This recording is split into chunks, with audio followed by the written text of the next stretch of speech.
안녕하세요. 저와 남편은 반반 결혼을 하고 이제 결혼 2년차가 되는 부부입니다.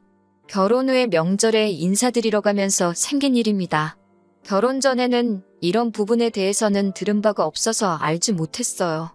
시아버지가 형제가 아주 많은 집에서 막내시랍니다. 그리고 시 큰 집에서는 제사와 차례를 다 지낸다고 하네요. 아들이나 장손 이런 걸 엄청 따지신다고 합니다. 제사 안 지내면 하늘이 무너진다고 생각하는 큰 집인데 문제는 말씀드린 대로 시아버지가 막내라서 문제라고 하십니다. 그래도 막내라고 장손이신 남편의 큰아버지만큼은 아니지만 집안에서 조금 투자를 해주셨다나 봐요. 그래서 시아버지는 서울에서 공부도 할 수 있었다고 합니다. 시어머니도 아버님께서 서울에서 대학 공부하던 시절에 만나게 되었고 결혼까지 하게 되었다고 하고요. 아버님께서 집안에 도움도 받고 결혼까지 했으니 거기까지만 들으면 나쁠 게 하나도 없는 이야기인데 아무래도 아버님 위로 남자 형제들이 많이 있다 보니 집안에서 여자들끼리 문제가 생겼나 봐요. 일단 인생을 한 지역에서만 살아오신 아버님의 형제분들은 다 같은 지역에 계시는 분들과 결혼을 하게 되었다고 합니다. 그래서 서울 출신인 시어머니를 엄청 싫어하셨다고 해요. 거기에 그것뿐이겠나요? 시조부 시조모님이 살아계시는 동안에는 괜찮았지만 두 분께서 돌아가시고부터는 남편의 큰어머니들이 시어머니를 향해 불편한 기색을 숨기지 않으셨답니다. 다른 지역에서 왔다고 싫어하고 또 첫째 큰시아버지를 제외한 나머지 형제들은 우리 아버님에 비해 집안의 지원이나 그런 걸 하나도 받지 못하셨으니 그걸 가지고 또 형제들끼리 이간질도 하셨나 봐요. 그러면서 명절이나 제사 같은 게 있으면 며느리들이 힘을 합쳐서 우리 시어머니한테만 모든 힘들고 고된 일들을 몰아주고 그렇게 못살게 구셨답니다. 하지만 시아버지는 막내다 보니 형님들을 등에 업고 있는 큰어머니들을 혼자 당해내지 못하셨고 그렇게 한동안 어머님이 고생을 하셨다고 해요. 그러다가 어머님이 더는 참지 못하겠다고 말하고 그렇게 시부모님은 고향을 떠나서 서울로 상경을 하셨다고 하네요. 그랬기에 시어머니는 더 이상 시어머니의 시댁 식구들에게서 벗어날 수 있었지만 아버님은 형제들과 등을 지게 되었다고 합니다. 뭐 여기까지 들으면 아무 문제도 없고 어머님이 100번 잘하신 일인데 문제는 저희가 결혼을 하고부터입니다. 사실 아버님이 형제들과 완전히 척을 지고 연을 끊고 살았던 게 아니라 아버님 혼자서 몰래몰래 형제들과 연락을 하면서 지냈다고 합니다. 사실 저희 결혼식에도 아버님께서는 당신 형제들을 초대하고 싶으셨나 봐요. 하지만 어머님이 못 부르게 하셔서 못했다고 합니다. 보통 명절에는 시댁이나 친정이나 다 서울에 있다 보니 하루씩 날을 잡아서 양가에 다녀오고 있어요. 나머지 연휴는 집에 돌아와서 쉬고 있고요. 그 외에도 생신이나 어버이날 같이 자잘한 행사들도 챙기고 있습니다. 그런데 지난 설날에는 아버님께서 저희를 부르시더니 충격 선언을 하시더라고요. 올 추석부터는 큰 집에 가겠다고 하시면서요. 아버님에게 큰 집이니까 저한테는 큰 집이죠.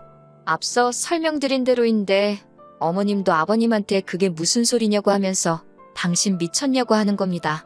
아버님께서 하시는 말씀은 우리 큰형님도 70이 넘었다고 이제 살아봐야 얼마나 더 살겠냐면서 당신은 이제 명절 때 꼭 당신 형제들을 봐야겠다고 하시는 거였어요.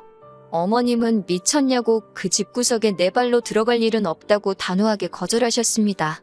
아버님은 어머님을 설득한다고 하시는 말씀이 이제 형님들도 다 며느리들 보고 했으니 당신한테 그때처럼 일거리를 시킬 것도 없다고 하십니다. 큰형수님이 진두지휘하고 며느리들이 다 알아서 하니까 당신은 거기 가서 차려놓은 음식만 맛있게 먹고 오라는 거예요. 그래도 어머님은 계속 정색을 하시면서 싫다고 하시더군요. 제가 시집살이를 겪어본 건 아니지만 자초지종을 알고 있는 제가 볼 때 어머님한테는 그 당시가 얼마나 안 좋은 기억이었는지 이해가 가는 정도였습니다. 하지만 아버님은 계속해서 그 집을 나온 이후로 부모님 제사도 한 번 안 드려보고 묘에도 가본 적이 없다고 하시면서 그런 자기 속은 어떻겠냐고 말하며 어머님 보고 참 이기적이라고 하시더군요. 아무튼 두 분이서 분위기가 험악해지니 덩달아서 저희도 그 자리가 불편해졌어요. 어머님은 아버님하고 점점 언성이 높아지다가 방에 들어가서 드러누우셨고 아버님은 거실에서 담배만 계속해서 뻐끔뻐끔 피워대셨습니다. 평소라면 하룻밤 자고 아침 일찍 친정으로 출발을 했을 텐데 그날은 저녁 식사도 하기 전에 자리를 떠야만 했습니다. 그만큼 그 자리에 있기도 불편한 시간이었어요. 돌아오는 차 안에서 운전하는 남편에게 어머님이 참 안 되셨다는 이야기를 했는데 돌아온 남편의 반응이 예상 외였습니다. 저보고 시댁에서 그랬으면 안 된다고 하는 거예요. 뭘 그랬으면 안 되냐고, 무슨 말이 하고 싶은 거냐고 물었더니 아버님하고 어머님이 그런 일로 싸우고 있는데 어떻게 아무 말도 안 하고 가만히 있냐고 하는 거예요. 부부싸움은 칼로 물베기라는데 친구 부부가 싸우는 것도 아니고 시부모님이 싸우는 건데 그걸 내가 무슨 수로 말리냐고, 그러는 너는 뭐 했냐고, 자기도 가만히 있었으면서 집안 분위기 험악해진 게 왜 내 탓이냐고 한마디 했습니다. 저는 남편이 저한테 뭘 기대한 게 아니라 자기 부모님이 싸우는 모습을 보여줘서 짜증이 나서 저러는 줄 알았는데 그게 아니었어요. 남편은 저보고 어머님이 왜 큰 시댁을 그렇게 싫어하게 된 건지 자기가 자초지종을 다 이야기해 주지 않았느냐 하면서 그 자리에서는 제가 어머님을 안심시켜줬어야 한다는 거예요. 그러니까 어떻게 안심을 시켜드리냐, 그걸 내가 무슨 수로 어떻게 해야 하는 거냐 따지니 아버님이 하신 말씀 못 들으셨냐고, 며느리들이 다 집안일을 하고 있다는 말에 제가 어머님한테 가서 큰집 가서 일은 제가 다 하면 되니까 어머님은 걱정 말고 쉬고만 계시면 된다고 했으면 좀 좋았냐고 하는 거예요. 다른 사람도 아니고 남편이 그런 말을 했다는 게 정말 이해가 되지 않았습니다. 그러니까 지금 저보고 일면식도 없는 남편의 큰집에 가서 제사 준비하고 전부 치고 그래야 한다고 말하는 거잖아요. 제가 제대로 들은 게 맞냐고 물으니 남편이 자신있게 맞다고 합니다. 그러면서 자기 기분도 제가 이해해줘야 한다는 거예요. 자기도 당당하게 친척형 누나들과 같이 시간을 보내보고 싶다고, 학연지연 혈연이라는데 혹시 아냐고 하면서 나중에 자기 형제들이 저를 도와주게 될 일도 있지 않겠냐고 하는 겁니다. 그러니까 아내인 제가 내조를 해야 하고, 나아가서는 제가 남편의 큰집에 가서 전부치고 제사 준비하면서 고생하는 게 그동안 형제들과 떨어져 지내야 했던 아버님을 위해서 할 수 있는 가장 큰 효도이고, 큰집에 가는 걸 두려워하는 어머님을 위한 효도라고 하는 거예요. 솔직히 진짜 어이가 없었습니다. 솔직히 어머님께서 아버님 말씀대로 앞으로는 큰집에 가시겠다고 결정을 한다고 쳐도 그 집에 제가 따라가야만 하는 무조건적인 이유는 없는 거나 마찬가지잖아요. 그래서 남편한테 어머님 아버님이 거길 가셔도 큰집에 내가 왜 따라가야 하냐고, 전 그러면 너가 친척 형제들한테 언제 도움받아야 할 일이 있을지도 모르니 어머님을 설득해서 큰집에 보내라고 했어요. 저는 빼고 말이죠. 그랬더니 너는 왜 빠지려고 하냐고, 명절날 시부모님이 큰집에 가 계시면 당연히 우리도 거기로 가야 하는 거 아니냐고 하는 겁니다. 나는 일면식도 없는 당신 친척들 사이에서 눈칫밥 먹으면서 일만 하다가 오고 싶지 않다. 맞벌이 하는 것도 힘들어 죽겠는데 연휴라고 1년에 몇 번 있지도 않은 거, 먼 길 가서 일만 더 하다 오고 싶지 않으니 그렇게 가고 싶으면 혼자 가라고. 저는 집에서 쉬겠다고 했습니다. 그러니까 저보고 왜 이렇게 이기적이냐면서 우리 반반 결혼했는데 명절에 시부모님을 안 보겠다고 하는 거냐입니다. 반반 결혼했으니 양가에 똑같이 해야 한다면서 저보고 명절에 시부모님 따라 큰집에 가지 않으면 앞으로 저도 친정에 갈 생각을 하지 말라는 거예요. 그게 공평하다고 하면서 말이죠. 그게 말이냐고 아니면 방구냐고, 조금만 생각해서 말하라고 한마디 했습니다. 저도 큰집 있다고, 그런데 나는 어릴 적 이후로 큰집에 다녀온 적도 없고 안 다녀서 별 문제도 없다고 했어요.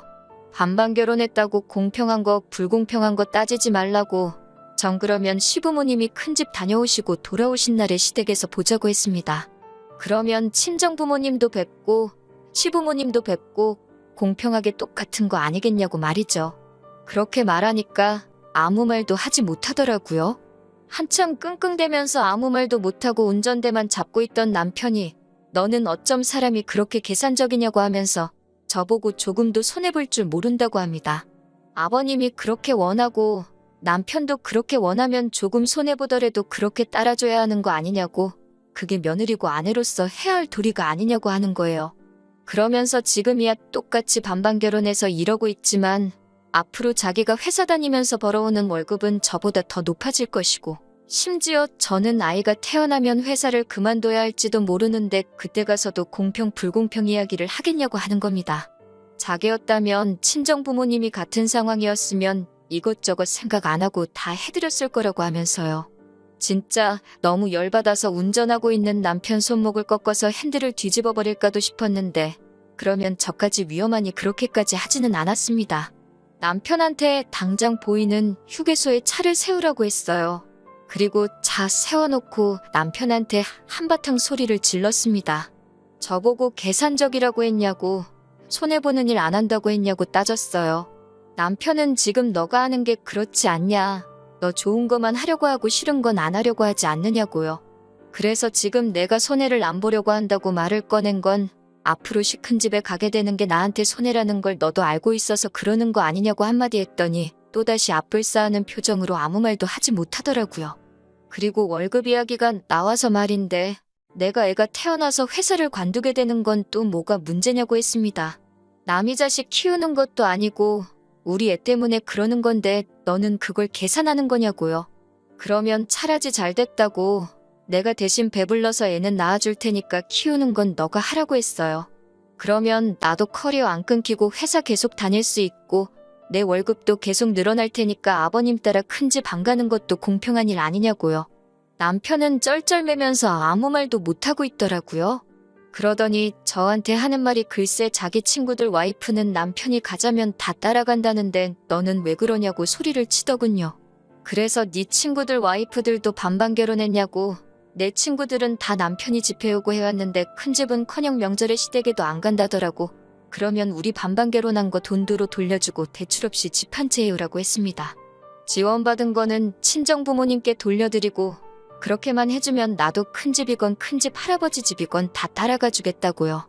어디서 자꾸 자기는 한 것도 없으면서 공평한 거랑 권리만 찾고 있는지. 아버님 생각에 효자가 되고 싶은 건 기특하지만 어머님도 싫다고 하시고 나도 싫다고 하는데 왜 반쪽짜리 효자의 모질이 남편이 되려고 스스로 저러는지 정말 이해가 되지 않았습니다. 끝끝내 미안하다, 잘못했다, 자기가 잘못 생각했다 사과 한마디도 없고 억울한 표정만 하고 있는 남편을 보니까 정말 어이가 없었어요. 그래서 당장 차 돌려나가서 시부모님 댁으로 다시 가자고 했습니다. 어디 한번 아버님도 계신 앞에서 한번 단판을 지어보자고요. 남편은 이만큼이나 왔는데 뭐하러 다시 가냐고 그제서야 대답을 했지만 제가 남편 하는 말 싹 다 무시해버리고 그냥 시댁으로 다시 가자고 했습니다. 시댁으로 돌아가는 길 내내 남편은 꿀먹은 벙어리 마냥 아무 말도 못하고 운전만 하더군요. 솔직히 차 안에서 남편을 더 꼼짝도 못하게 해줄 수 있었지만 참았습니다. 1시간쯤 차를 달려 다시 시댁에 도착했는데 시부모님도 별반 다를 바 없이 저희가 출발한 순간부터 계속 싸우고 계셨나 봐요. 문 앞에 서 있는데도 바깥까지 두 분이 투닥거리시는 소리가 다 들려오더라고요. 저희가 문을 열고 다시 들어오니 두 분은 니들이 왜 다시 또 왔냐는 듯이 의아해 하셨습니다. 그래서 두 분 앞에 남편을 끌어다 앉히고 남편한테 아까 나한테 한 말 다시 한번 해보라고 했습니다. 남편도 역시 자기가 했던 소리가 얼마나 어이가 없고 불공평한 이야기인 걸 알고 있는지 계속 아무 말도 안 하고 있더라고요. 그래서 더 참을 것도 없이 그냥 제가 남편이 했던 이야기 그대로 토시 하나 빼먹지 않고 전부 말씀드렸어요. 아무튼 이 사건의 원흉이나 마찬가지인 아버님도 제 말에 아들 편 한마디도 거들어주지 못하시고 아무 말도 없고 어머님은 아주 자식이나 아비나 둘 다 똑같은 놈들이었다고. 이 집구석 남자들은 생각하는 게 왜 저 모양 저 꼴이냐며 아주 속이 터지고 분통이 터진다고 하시더군요. 갑자기 저를 보더니 시집 잘못 샀다고 이런 집구석인 줄 알았더라면 제 결혼도 반대했을 거라고 미안하다고 하시면서 어머님께서는 이제라도 바로잡자고 말하고는 제 손을 잡아 끌고는 밖으로 나가시더라고요. 갑자기 제 손을 잡아 끌고 나가시니 아무 말도 못하는 아버님께서 그제서야 어딜 가느냐고 물어보시더군요. 어머님은 마누라 팔아서 지 가족들한테 잘하려는 이 집구석 남자들한테 지쳐서 떠나간다고 소리를 치셨어요. 그리고 남편한테도 네 와이프도 무슨 잘못이냐고 이런 집구석인지 몰라보고 와서 평생 고생할 생각하니 불쌍해져서 어머님이 이혼하러 가시는 김에 저도 이혼시키고 오겠다고 하시는 겁니다. 당신 큰형님 살아봐요. 얼마나 살긴. 요새 100세 시대라는데 앞으로 30년은 더 사시는 거 아니냐고. 우리 며느리 아무것도 모르고 시집와서 60살이 될 때까지 그 집에서 막내 며느리라고 나처럼 식모대우 당하면서 잡이라는 거 대물림 시킬 바에야. 그러기 전에 여자들이 떨어져 먼저 나가겠다고. 그 잘난 가족들 보고 싶고 도움받고 싶으면 당신 남자들이 그 집 가서 엉덩이 춤을 추던 전을 부쳐먹던 한번 신나게 우리들 없이 잘 살아보려고 하시는 겁니다. 그러고 나서 진짜로 집 밖에 나왔는데 정말 나오자마자 아버님도 남편도 따라 나와서는 잘못했다고 싹싹 빌더라고요. 아버님은 아버님대로 너무 어머님 마음을 헤아려주지 못했다고 하면서 미안하다고 하고 남편도 미안하다고 저한테 사과하면서 이혼만큼은 하지 말자고 합니다. 그 뒤로는 남편도 큰 집 이야기는 속 들어가고 한 번도 꺼낸 적 없어요. 오히려 전보다도 더 저한테 조심스럽고 말이죠. 공동의 목적이 있어서 제 편을 들어주셨지만 어머님 덕분에 남편이 이젠 더 이상 저한테 찍소리도 하지 못하네요. 어머님한테만큼은 잘 해드려야겠다 싶었는데 어머님께서도 명절이라고 시댁 찾아오고 그럴 필요 없다고, 어차피 다 같은 서울 하늘 아래 있는데 보고 싶으면 당신들이 먼저 저희를 찾아오시겠다며 명절 때 의무적으로 올 필요도 없다고 하시네요. 남편이 따지고 보면 저한테 대리효도를 바랬던 건 사실이지만 남편의 부탁 때문이 아니고 제 마음에서 우러나오는 효도를 하려고 합니다. 며느리라고 남은 아니잖아요. 제가 해야 할 자식된 도리 다 하면서 우리 가족 한번 행복하게 살아가는 가정으로 제가 만들어 보려고 합니다.